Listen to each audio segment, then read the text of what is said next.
So with my topic, then I tried to give you an idea of what were some of the benchmarks. And as the lady in the back had mentioned, I provided the list of average rates of returns over the market, and then the idea of also the market cyclicality. So there was that colorful chart of when growth is the high stock or when value is the high stock.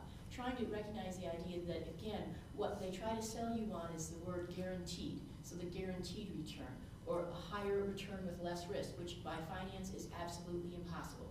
You can't have higher return without taking on higher risk. That's the definition. There might be times of abnormal return for a little bit of time, but the competitive market comes in and takes it.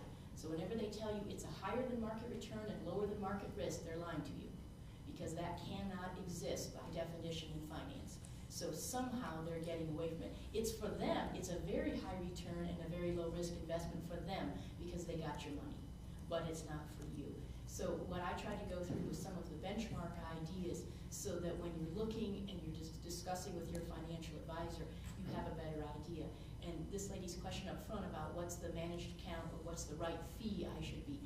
Unfortunately, there is no good answer to that, and to get fee information across the industry and see what those averages are is next to impossible. And I have looked for that, and there's a few lists, but the range is astronomical.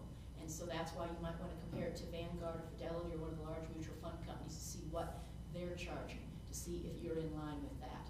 But the key always is to compare with somebody that's outside. And don't compare with the two funds that they're trying to sell you on. Compare them with somebody outside. And then you have a much better idea. But all of us are going to be victims of that, to be honest with you. We all pay too much at some point in time. The key is that you just don't want to keep doing it over and over and over again.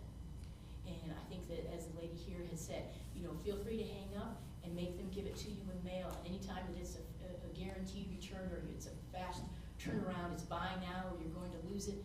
No. The only thing that has to be purchased on a short time frame is fruit. That's the only thing.